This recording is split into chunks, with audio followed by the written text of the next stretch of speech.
But look, let's move on and talk about Dominic Solanke. Hasn't scored, I think, since mid-January. I thought he put in a really poor performance on the weekend. I want to go for you, Ariane. Is it time that we need to have a bit of a conversation on Dominic Solanke? Is he actually good enough?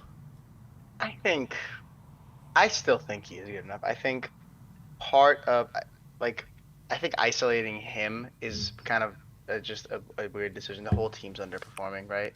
The Yeah. whole team's been underperforming. And I think he's always been consistently one of the ones who actually performs even when we're poor. Every player, particularly strikers in teams that are in such poor form as ours, go through these patches. Um, Not Mateus I Cunha. would not. Well, yeah. Um, even a player like Cunha, even though he's brilliant right now, right? He's let his team down on several occasions just from his temper. Mm. The I think going after him and saying, he's not good enough and we've got to look better. I'm sure, not saying that we shouldn't have standards, not saying that, this kind of form should be acceptable, saying, oh, well, we have him now, we got to make it work, especially given that we have Richarlison, who's basically incapable of putting pressure on anybody, because he's always injured. That doesn't help. But I still think like going after Solanke would just be a bit harsh because he's been consistently one of our best performers all season, and that's been really difficult to find from anybody. I think we gotta give him more time, maybe hopefully in a team that can create something for him more. He's working kind of with scraps recently, and our thing has always been, we're a team who can't defend this season, but at least we can create chances. We can't even create chances for the last couple months, right? So I think just going after Solanke is a bit, Matthews Tell is this wonder kid as well, and every time he comes on, I feel like he looks like nothing special as well. But I don't think anyone's gonna say, "Oh, the kid's untalented and he's always been shit." It's just like one of those where this team can't get anything going, and nobody looks really that talented in this team at the moment. Do you agree, Dave? I mean, it's always going to be hard trying to fill the shoes of Harry Kane. I mean, nobody in world football is, able to do that. But that's what he is trying to do. And I feel like, he works so hard for the team. And I do think he adds an extra element for us on the pitch. But the reality is he's just not getting enough goals. And when he does get in front of goals, sometimes his finishing ain't the best. Yeah, look, first of all, when we signed Dominic Solanke, I really questioned the signing. Look, I think Harry Kane has left a much bigger vacuum selling him than maybe what a lot of fans realised it would in terms of the team. And look, we spent massive money on Dominic Solanke to bring him in. Look, realistically, we brought him off the back of one real good season in the Premier League. All the other seasons before that, were a bit, not great in terms of front of goal. And, I tried to highlight it when we signed him. I was like, look, signing on the guy off one good season, I don't think it's the right thing to do. I think you could end up blowing away big money to a large degree. And, finishing at Bournemouth and finishing at a club like Tottenham Hotspur, where demands are much more higher, there's much more pressure around it. It's a complete different ball game altogether. We've also seen that with Richarlison stepping up as well to a large degree. Doing it at Tottenham Hotspur and doing it lower down in the Premier League, there's two different types of pressures. At Tottenham, you've got to do it week in, week out. And I do think Dominic Solanke is struggling with that to a large degree. Now, look, with the way the season has panned out, with how many games we've lost, the striker's always going to suffer in a team like this. But there are things I don't think Dominic Solanke does that helps himself. Like, for instance, no one can play in off him. No one can play with him. There's no real link-up play there. I think when he goes to run in behind, I often think that he leaves it way too late to get in behind. I think he's reactionary rather than, sort of just going and demanding that ball to come with him, because sometimes you make the runs that almost demands the pass. I don't think he does that enough. But I also take the argument, I don't think we supply him with enough chances. I feel sorry for the guy. There's not a lot of great crosses that go into the box for large parts of the season. And we've barely fashioned him any one-on-one chances here at Tottenham Hotspur. But there are games where he's had lots of good half chances that I think a lot of other strikers in the league take that Dominic Solanke hasn't. For instance, Southampton the other day at the weekend, he had a couple of good breakaways, just not sharp enough in terms of in the possession or finishing. Now, look, I also take into account when it comes to Dominic Solanke that he's never been injured everywhere as he's been. He's had a pretty good record till he's come to Tottenham, and he's had a couple of injuries this year. Maybe he's a bit sluggish because of that as well. I take all that into account. But at the end of the day, I just don't think he's good enough for what we need. I don't think he's good enough to fire us 2 trophies. You look at this forward line, I think, you know, selling Harry Kane has caused us a much bigger problem than what we initially thought. And I think the biggest problem is that we didn't go after it properly with the money that we sold him for. You brought in James Maddison, who got relegated, Udabur, who got relegated, Johnson fighting relegation at Southampton. You know, you brought in Dominic Solanke, bar that season last season, fighting relegation at Bournemouth. You know, we brought in a lot of relegation fodder to create this front line. I think that's where our problem lies. You know, players that are usually playing down at the bottom, they're not, the reason why their teams are down there is because they can't craft enough goals in this league to be able to go and, you know, fire them up the table and stuff like that. And I think that's our big problem, that we've signed a load of relegation fodder to sell Harry Kane. Now, I'm okay with us going after some players at the bottom at the bottom clubs, but they should be brought in to sprinkle with world-class talent and bring them to a certain level. We haven't. We've just gone, we'll pair you with other players around the relegation zone and we'll look to make your forward line. And I think that's where the problem lies this season. Look, I don't think Solanke is the biggest problem, but I would argue, I do think Richarlison's better in front of goals from what I've seen of Richarlison at his time at Tottenham than Dom Solanke, and I don't think he helps himself. I do think we need to revisit it. I think probably Richarlison would be out the door this summer, and I would look to bring in another striker, someone that is 100% better than Solanke, so that then you drag him up to that level. You show him the level he needs to get to. The big problem we created is, you know, we brought in someone that's used to scrapping in around where Richarlison is, not exactly 100% better, and I think we're suffering because of it. We got the decision wrong to sell Harry Kane, or even if we did have to sell him, we got it wrong, you know, in terms of replacing him. And look, I'm not surprised why we are where we are. I tried to highlight, I don't know how many times, how many shows, you know, that if we are selling this guy, it is so important to replace him. So some could make the argument, you know, Ange Postecoglou's never had Harry Kane, etc. But the reality is the club has, and it's left the club in a massive problem with a massive void to fill, not only in terms of goals, but in terms of creativity. Now, I know we were never ever going to get a player the same as Harry Kane. You're never ever going to get a striker that will come in and do exactly what Harry Kane does. But we could have gone after that and brought in much better players and much better quality than what we did. What do you think the level is of Solanke? Like, is he a Champions League striker? Is he a Europa League striker? Is he like a mid-table player? Like, what do you think like his kind of ceiling should be? I think where we are in the Premier League is his ceiling, to be quite honest. Look, the only reason why... Relegation scrap, like lower third. In and around there, relegation scrap, mid-table team. Look, you know, he hasn't come in here, he hasn't made us better. His hold-up play is questionable a lot of the time. His finishing in goal is questionable a lot of the time. Don't get me wrong, he absolutely runs his nuts off. He works his bollocks off in the press and stuff like that. But I'm not being funny. I struggle to praise players for that, because that should be the bare minimum. Because we've seen so many players not work hard here. We're almost getting suckered into praising these guys for that, where we shouldn't really. That should be the bare minimum. Look, I really like Dominic Solanke. I really wanted to work out. But the only reason why we brought him is because he's in the England squad. He was understudy to Harry Kane. But I'm not being funny. There's not a lot of great English strikers out there. That's why he's in that team. If there was, you know, if he was 10, 15 years earlier with all the other England strikers that are around, he would be nowhere near that England team. Look, he was never good enough to come in here and fill that void in the first place, in my opinion. Yeah, he wasn't even understudy. It's been Ollie Watkins, hasn't it, for the last couple of years? He's been like kind of third choice in the England setup. Would you agree with that, Sim? I think I really when we first signed Solanke, I thought he's going to be the perfect fit for what we want to do. I think really great hold-up play, really strong. Got 19 Premier League goals last season for Bournemouth, and I was like, I really like the signing. I really like the profile of player. But I have to say, especially in recent weeks, I'm starting to doubt if he is a top 6 striker or if he's just a top 10 striker. I think at the very least he's most definitely a top 10 striker. I've no doubt about that. I think he's much better than being in the bottom half, and I think definitely he could be in a team in Europe and stuff like that. I do think he's a good player, but I think David makes a good point when you talk about half chances. He doesn't really put half chances away. He really only puts away chances out of the right in front of goal or one-on-one with just the keeper to beat. And even them, he don't put away like a high percentage of them.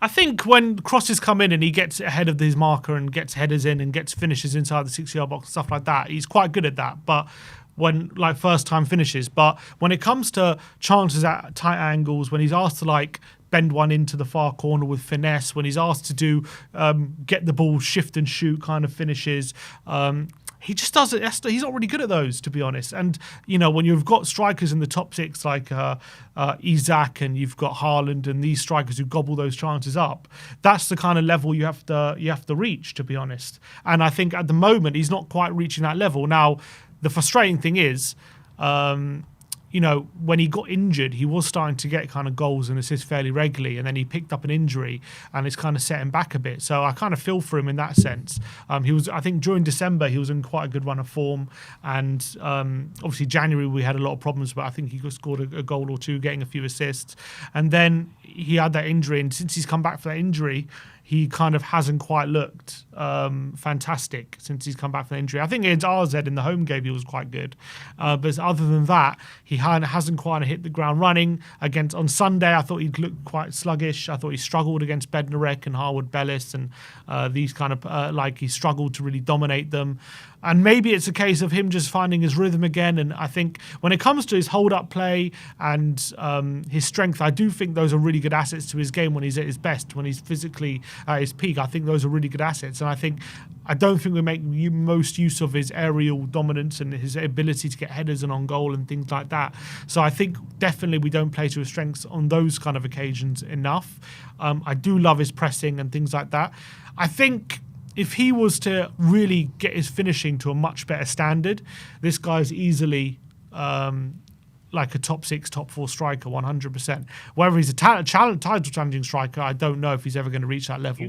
But I think this guy could, if he could get to a point where he's putting away half chances, this guy could be a really good striker.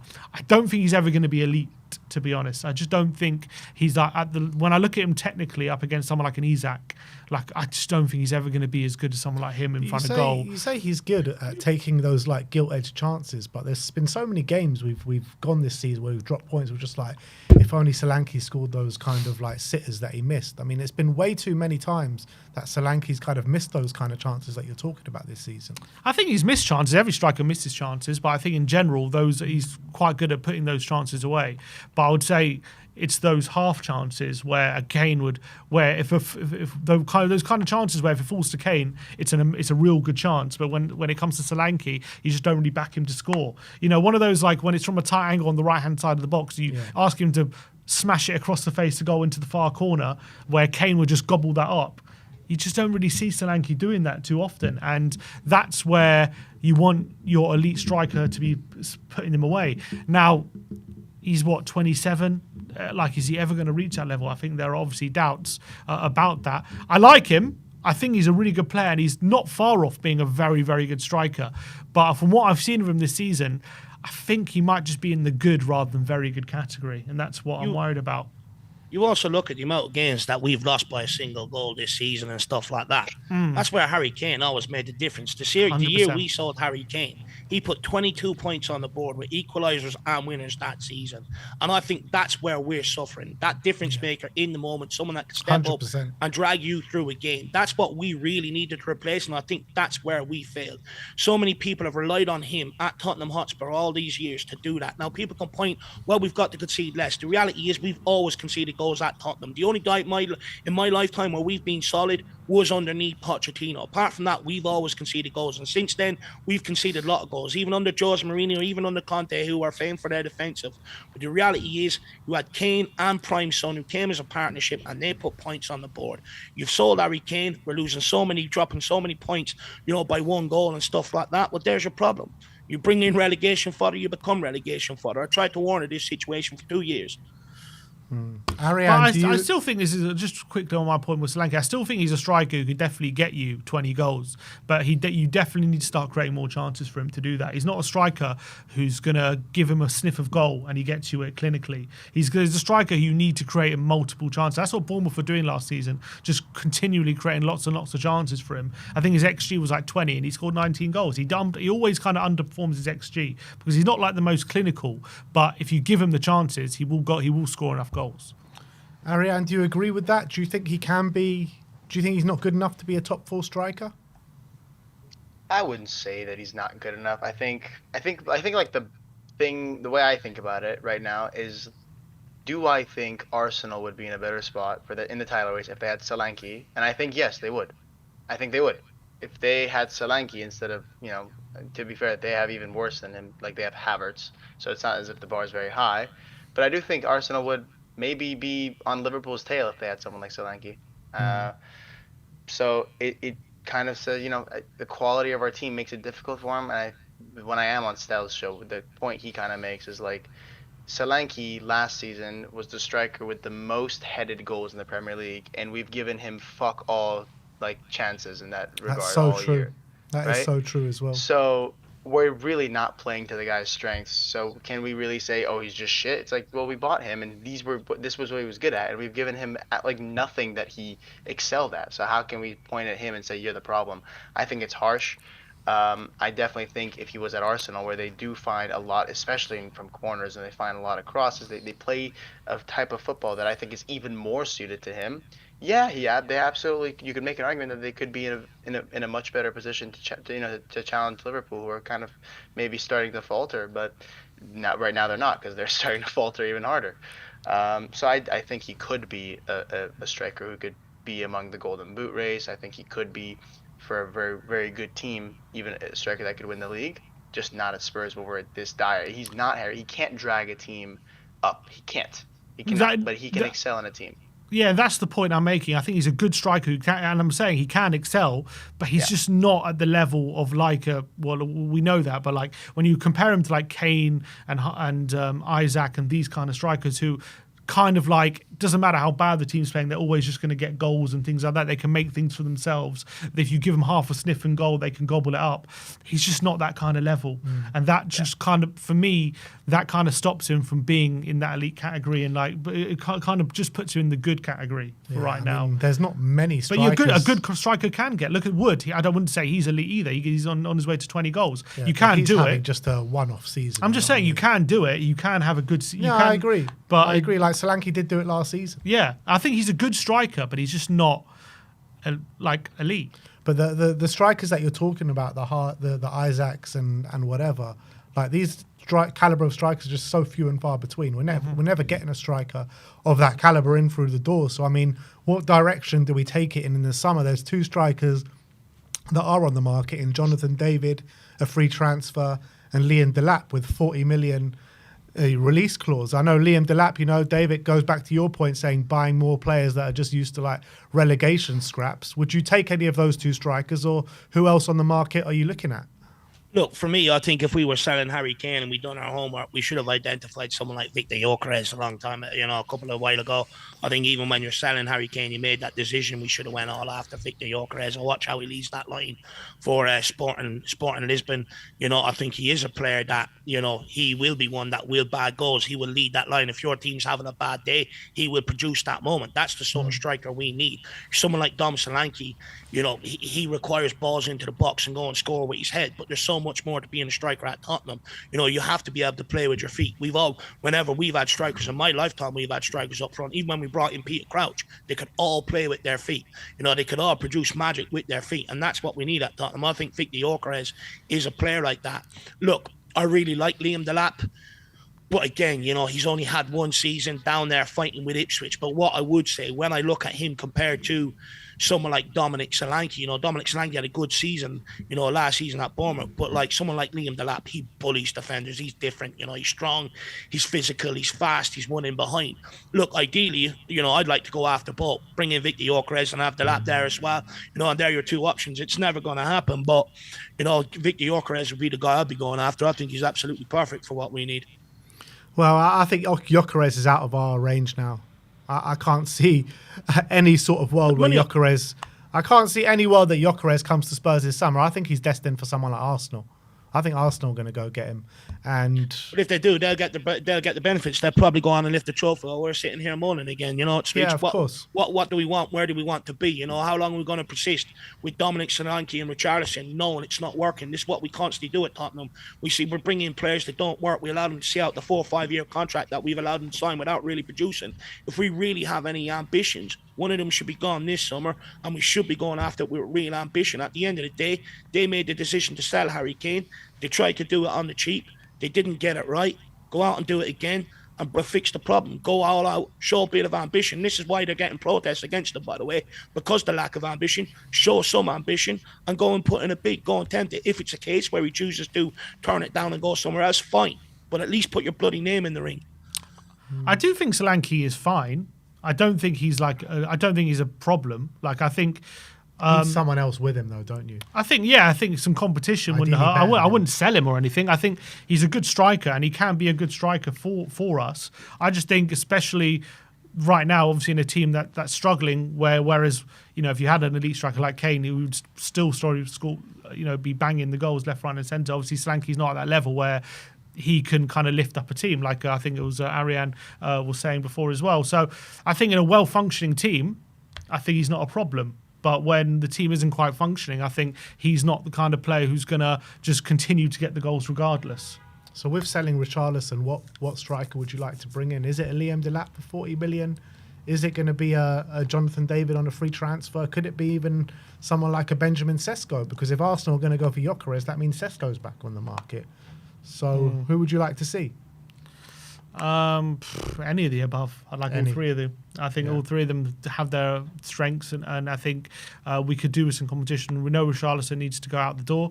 I think David offers something different, Jonathan David. I think just a bit of pace in behind, a different kind of threat. I think Liam Delap, I think he offers difference in terms of his just willingness to take shots from all angles and his just absolute hammer of a shot, which I just don't see Solanke really having. Sesko is a potential superstar, but he's not quite at that level yet. But he's a bit refining he needs. But I think he's got the potential to be one of the best strikers in Europe. Once he refines his game a bit more, he could be that level. So I think all of them would be fantastic acquisitions. Ariane, what do you reckon? Who do you reckon's realistic, and who would you like to see? Realistic is going to be Jonathan David because he's just the cheapest option. But for me, I don't believe for even a minute that we're going to get anywhere near Liam Delap because I think he's phenomenal. I think he's awesome. I was surprised to see us linked with him. I don't think it's ever going to happen. I think he's going to end up being one of the best strikers in the world at some point. I think he's very talented.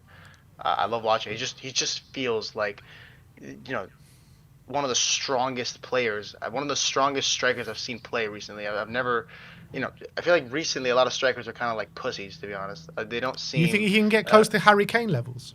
Yeah. I don't know about Harry Kane levels, but I think he's going to be one of the best in the world at some point. Maybe if Harry Kane is going to be one of the best of all time.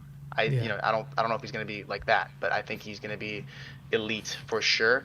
And I think whatever club ends up getting him is going to be very well set for the future. I think he's awesome. I don't think, and because of that, I think we're getting nowhere near him. Where do you think he goes this summer then? Because I'm looking at Chelsea. Apart from that, I don't know where he goes. Because Man City got Haaland, Marmoush. You got Liverpool potentially maybe. But yeah, I think Liverpool's a realistic destination, and I think if they do get him, then they are going to be very well set. Whatever team ends up getting him, I think it's going to be a steal, right? And if he somehow ends up going to kind of maybe more of a middling club, a middle club, I'm not quite sure exactly who, but if he does, then I guess he'll end up getting, at some point, he's going to get like a £120 million move or something. He's going to be that good. Isn't it such a Brighton signing? Brighton? Nah, it's such a Brighton signing. Could be. Before he went to Ipswich, maybe. Yeah. But I think now he's going to be incredible. David, do you think, though, like, let's say for argument's sake we were to sign him, does that not just carry on the narrative of what you were speaking about, though, just buying teams from relegation clubs?